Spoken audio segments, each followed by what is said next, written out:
Welcome, gentle explorers of the unseen. Tonight, in this small corner of the vast digital universe, to settle in and know you're exactly where you're meant to be.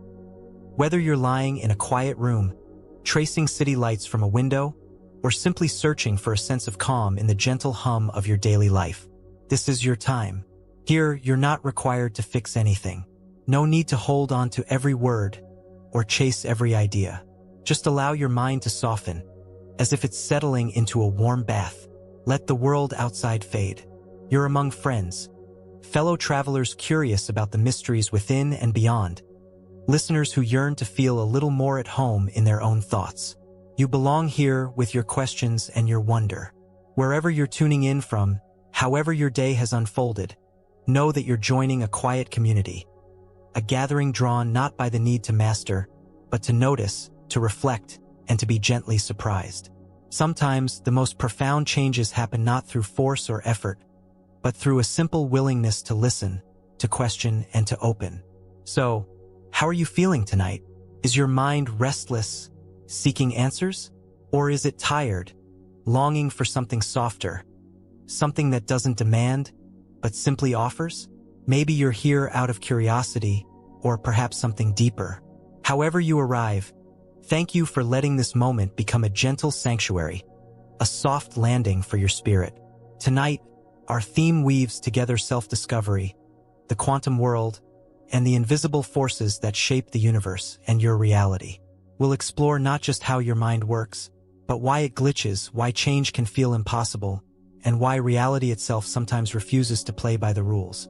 This is a space for those who feel the tug of mystery, who wonder if there's more to their story than meets the eye, who sense that somewhere beneath the surface, their own operating system might be running with hidden bugs and secret codes.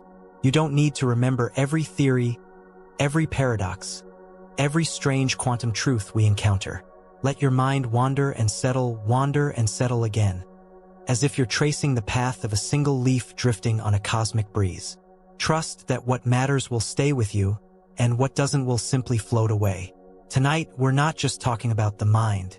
We're exploring the places where thought, memory, and identity meet the most mysterious laws of the universe.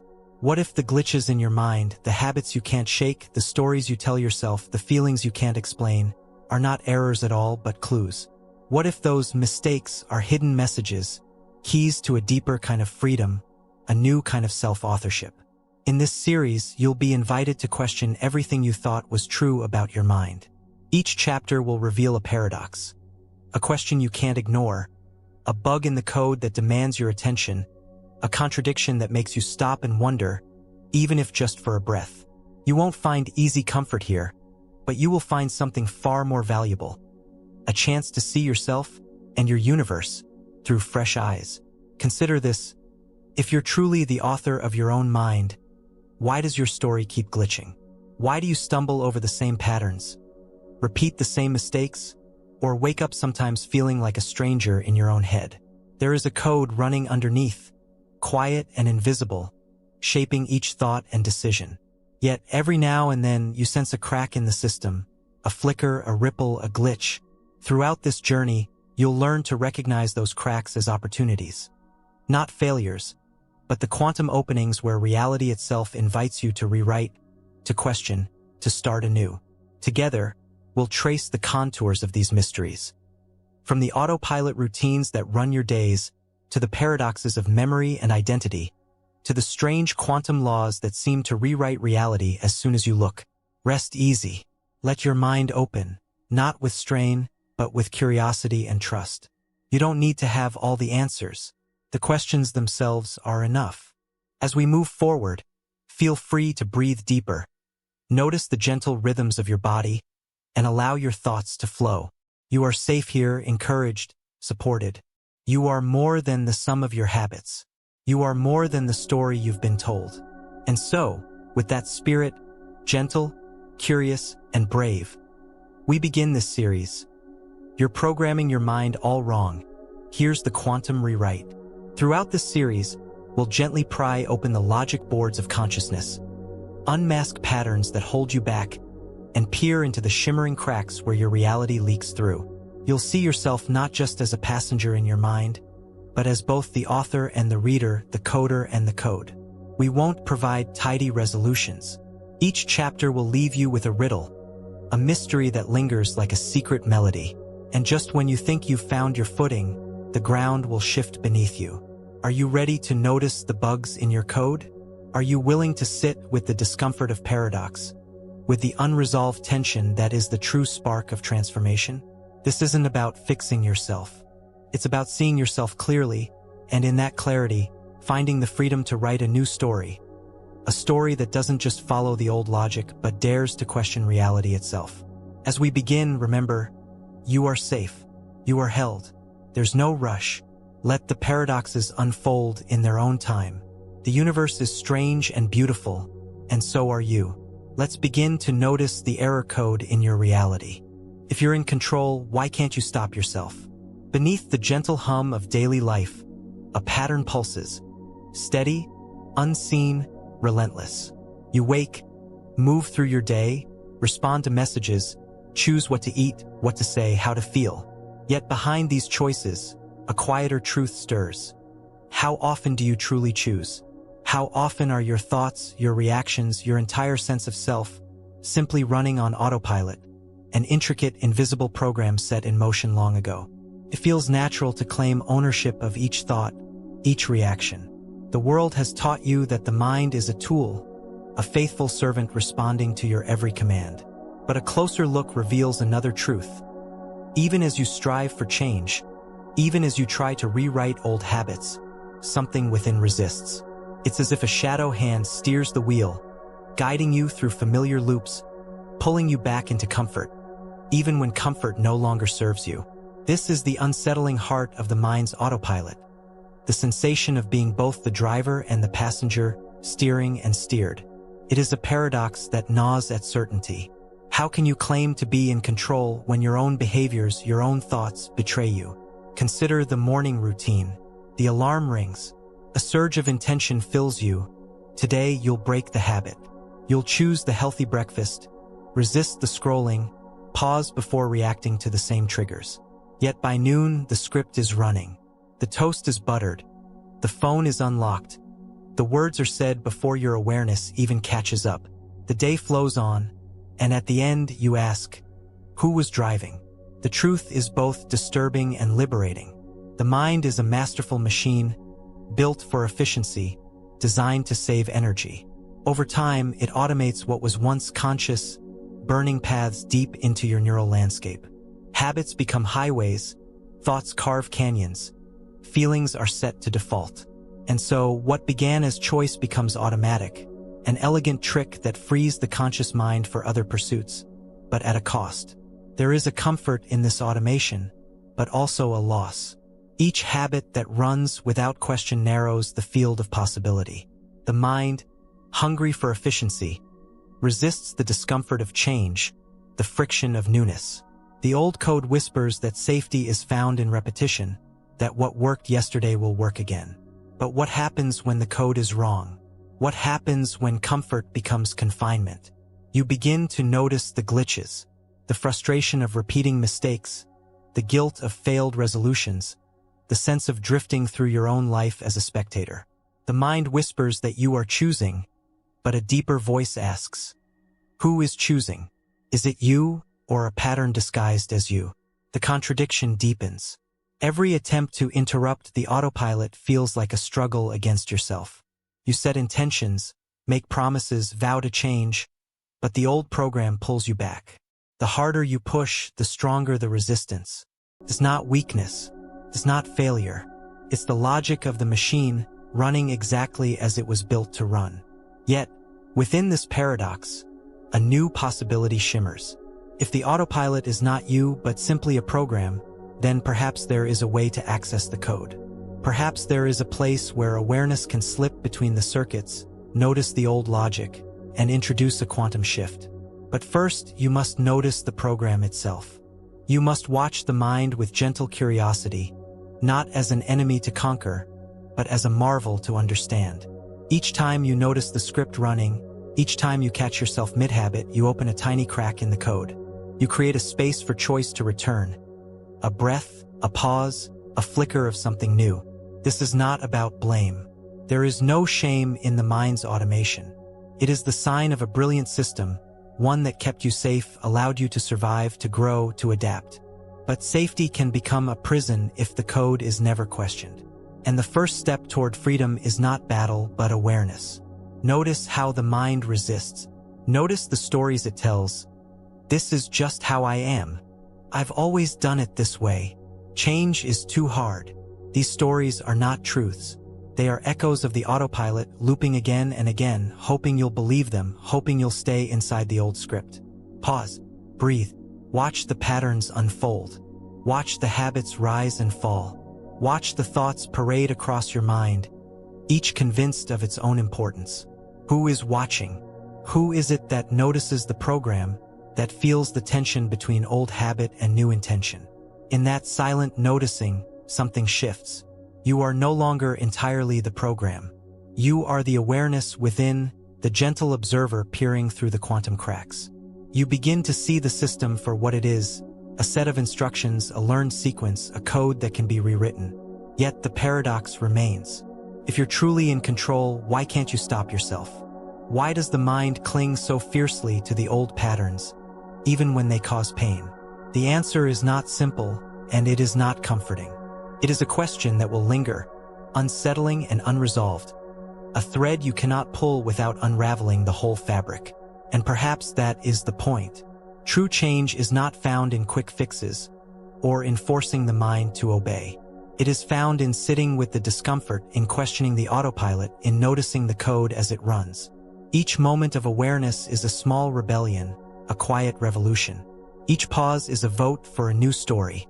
Yet, as you awaken to the truth of the autopilot, a deeper mystery emerges. Now you've glimpsed who's at the wheel. But what if every turn you take just sends you deeper into the maze? Next, we will encounter the paradox of change itself, a question that sits at the heart of self-improvement. If growth is natural, why does every attempt to change make you feel trapped? If growth is natural, why does every attempt to change make you feel trapped? There's a peculiar frustration buried deep within every effort to change. The moment you set your intention, something stirs beneath the surface. A strange resistance, subtle yet fierce, tightening its grip as you reach for transformation. The logic should be simple. You want to change, you see the need, you even take the first steps. And yet, like a shadow that grows darker the closer you get to the light, the very act of trying to shift your mind's programming seems to pull you deeper into the old loops. The paradox becomes suffocating. Each effort to break free forges new chains. Why does growth, that most natural urge, feel so much like a trap? The landscape of self-improvement is littered with broken promises and half-built bridges to new selves. You set your sights on a healthier habit, a calmer mind, a braver voice. You read, reflect, write down your goals, whisper encouragements into the mirror. In those early moments, the promise of change feels real. A surge of hope, a bright horizon. But soon the resistance arrives. The brain begins to bargain, to distract, to demand comfort. Old stories resurface, louder and more convincing. Before you know it, the gravity of your past pulls you back. The attempt at rewiring becomes a struggle against quicksand. Every movement sinks you deeper. What is this force that pushes back so strongly against growth? It isn't laziness, and it isn't lack of will. The answer lies in the very nature of the mind's programming. For every pattern you try to rewrite, there is an older logic working tirelessly to maintain stability. The mind's autopilot, built to save energy and reduce uncertainty, views change as a threat, a glitch in the system that must be repaired, not encouraged. Even positive change, if it disrupts the established order, is treated as an error. Here, the paradox sharpens. The more you focus on changing yourself, the more you reinforce the sense that something is wrong, broken, or lacking. Your attention becomes a double-edged sword. Each attempt to fix the self carves a deeper groove in the very identity you seek to transcend. The problem you try to solve becomes the story you repeat. This contradiction echoes in the most ordinary struggles. Consider the urge to be more mindful. You notice your mind wandering, so you try to catch yourself and bring attention back to the present. Yet the harder you try to stop wandering, the more restless you become. Mindfulness, which should be a gentle return, mutates into an exhausting battle against distraction. Or take the desire to build confidence.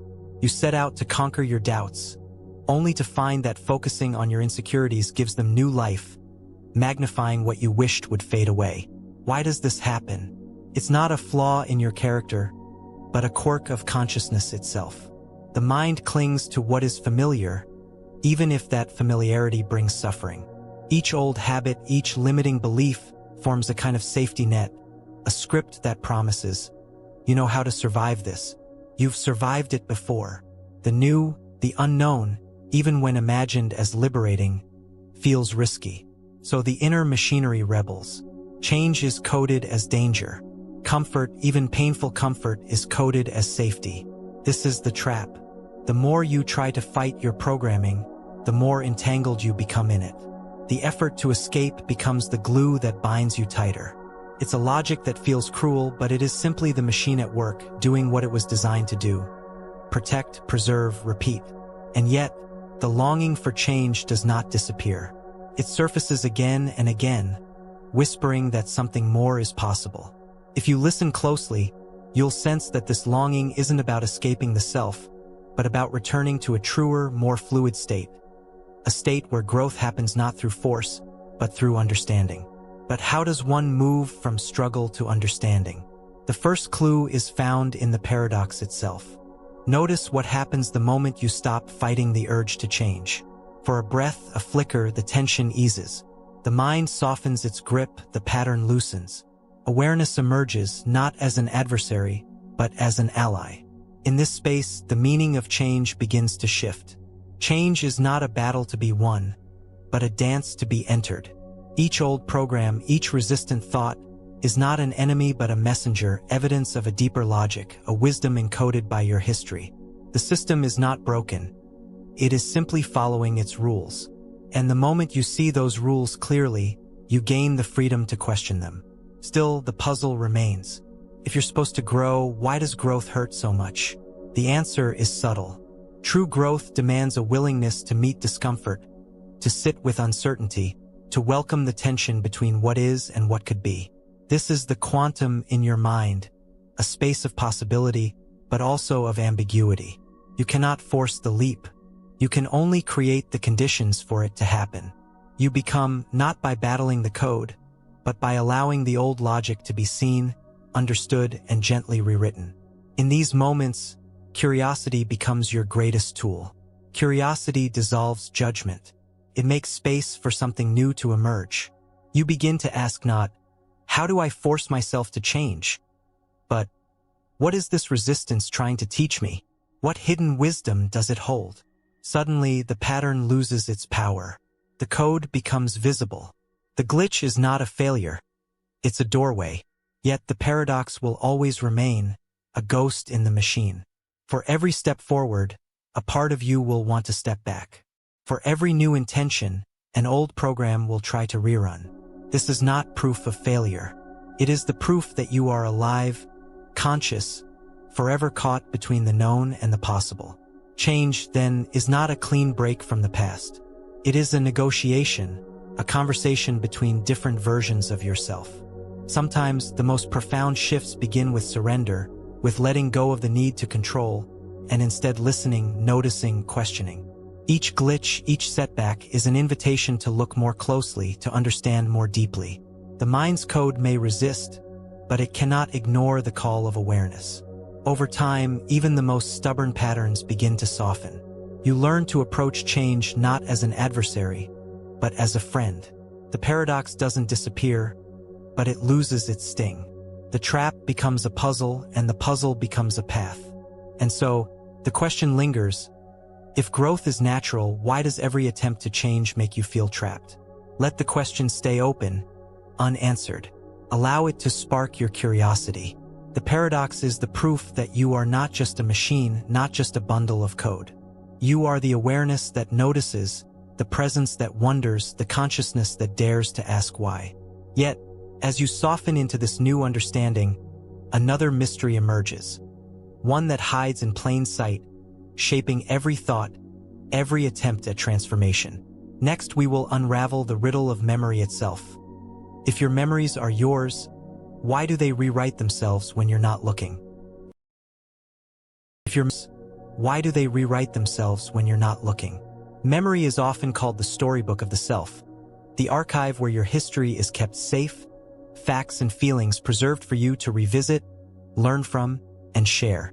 Yet beneath the surface, memory is no static record. It is a living, shifting phenomenon, shaped as much by the present as by the past. In this chapter, you're invited to step gently into the eerie uncertainty of your own recollections and question the very ground on which your identity stands.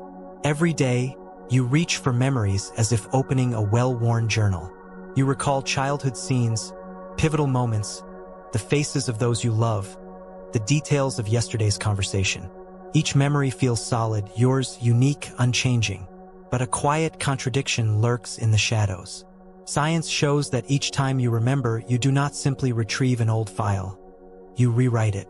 Your brain, like a quantum editor, changes the story with every retelling, blending present emotions, expectations, and beliefs into the recollection. The implication is unsettling. If memory is so mutable, how can you trust anything you remember? How can the foundation of your identity rest on such shifting sands? Consider the moments you've been certain about. A first kiss, a betrayal, a victory, a heartbreak. These memories seem seared into your being. But research reveals that confidence and accuracy are not twins. The more emotionally charged a memory, the more likely it is to morph with every recall. Like a digital file edited and saved over and over, the original is overwritten.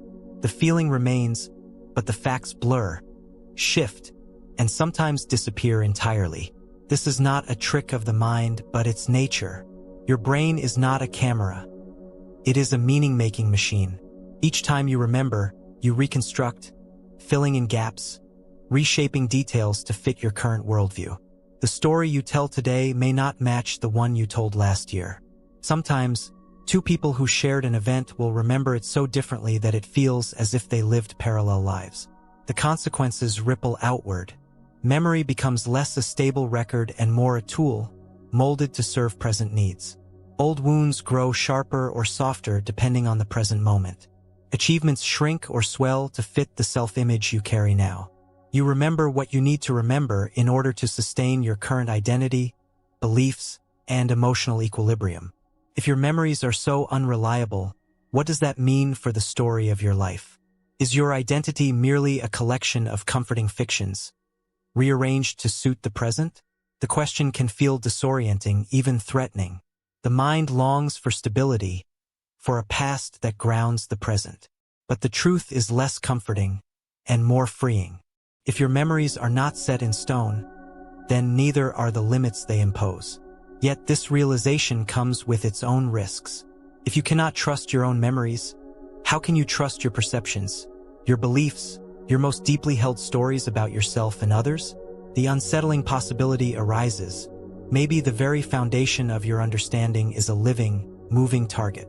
This insight, unsettling as it is, can spark a new relationship to memory. Instead of treating memories as fixed truths, you begin to see them as stories, useful, meaningful, but never final. The self is not a prisoner of the past, but a creative storyteller, editing and adapting in real time. This view does not erase the pain or the joy of the past. Instead, it softens the grip of old wounds, loosens the hold of shame and regret. You begin to recognize that the past is always, in some sense, being written in the present. Memory becomes an act of creation, a dance between then and now.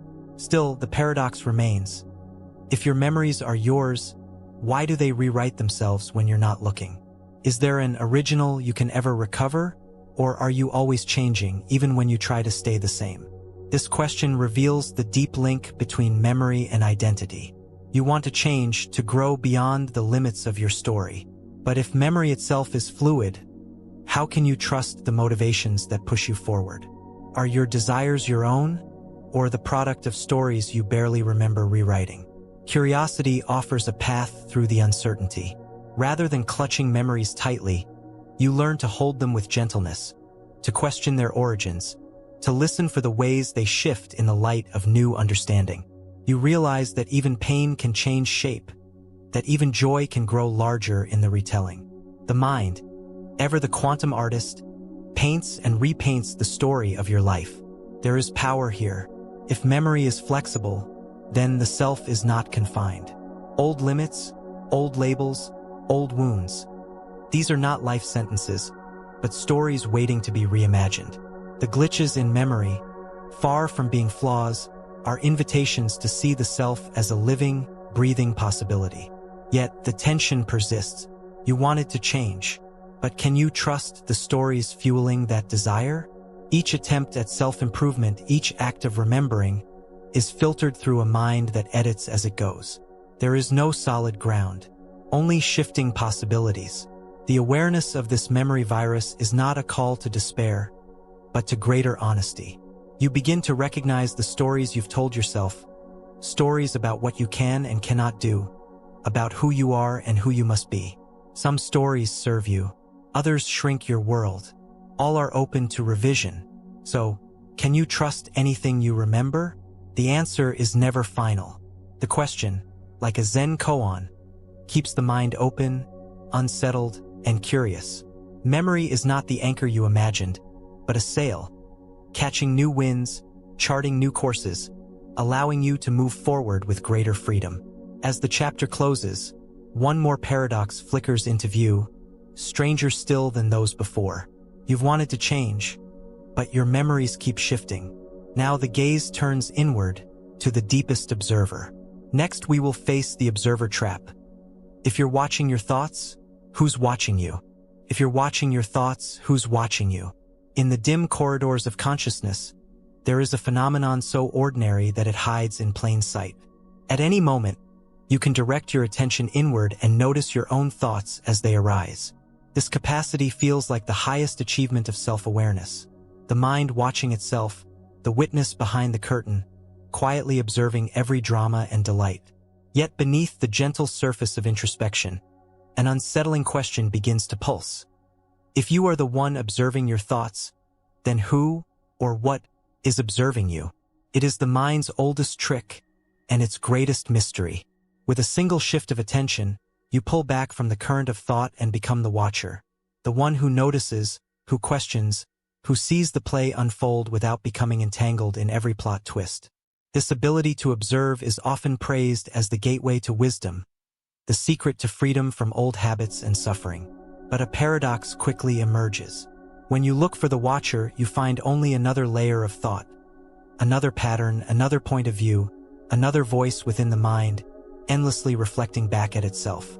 How deep does this rabbit hole go? Try, just for a moment, to catch the watcher in the act. The instant you notice yourself observing, a strange doubling occurs. Now you are not just aware of your thoughts, but aware of your awareness. The observer becomes the observed, and with each attempt to step behind the scenes, another layer of self emerges, ready to claim the spotlight.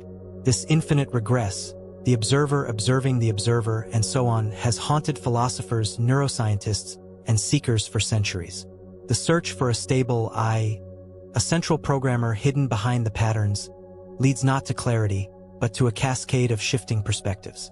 Each time you think you've found the true witness, it slips away, revealing itself as just another story, another process running in the background. And yet, the experience of watching your thoughts is undeniable. There is a distinct sense of distance, a spaciousness, that arises when you pull back from identification with your thoughts and feelings. In those moments, suffering softens, and the chaos of emotion loses its grip. The mind seems to float free, unattached, capable of choosing its response rather than reacting blindly. This is the promise of mindfulness, the core of countless spiritual traditions, the possibility that you are not the contents of consciousness, but the context in which they arise. But this promise hides a glitch. The moment you try to grasp the observer, to claim it as your true self, it dissolves into the fog of awareness. You cannot find the watcher in the way you find an object or an idea. There is no control room, no central programmer pulling the levers. Each attempt to pinpoint the source of your consciousness leads only to more questions, more uncertainty, more mirrors reflecting mirrors. Is this a design flaw or the deepest feature of the mind? The observer trap unsettles the notion of a fixed self. If you are not your thoughts and you are not even the watcher of your thoughts, then who or what are you? The boundaries blur. The story you tell about yourself, the one grounded in memory and identity, begins to unravel. Each layer peeled away reveals only another mask, another process, another ghost in the machine. For many, this realization is deeply uncomfortable. The longing for a solid self, a stable core, is a powerful force. The mind craves certainty, a place to stand, a center to return to when chaos threatens. Yet the deeper you look, the more that center recedes into abstraction. You begin to wonder if the entire project of self-improvement, of programming and reprogramming the mind, is built on an illusion. Still, there is a strange liberation in this uncertainty. If the self is not a fixed entity but a process, a dance of perspectives, a play of awareness, then you are less trapped than you thought. The old programs, the stubborn habits, the pain of memory and expectation are not chains around a solid core. They are currents in a river that is always flowing, always changing, never quite the same from moment to moment. This perspective invites a new kind of freedom. Instead of clinging to a fixed identity, you begin to relax into the mystery of your own consciousness. You learn to watch the watcher and even to let go of the need for a watcher at all. Thoughts arise and pass, sensations flow, and awareness remains. Vast, open, undefinable. You are not the programmer or the programmed, but the space in which programming happens. Yet the paradox remains, gnawing at the edges of understanding. If you are not your thoughts and you are not even the observer, then what is left? Can you ever step outside your own programming? Or are you always inside the code, dreaming of freedom while the system hums on? The tension builds. You have seen your memories morph, witnessed the stories change with every retelling. You have learned to question the observer, to peer into the infinite regress of consciousness. But the question still haunts you: who is in control? If the mind is a machine, where is the operator? This is the observer trap, the endless search for a stable vantage point, a final authority, a true self behind all appearances. It is the glitch that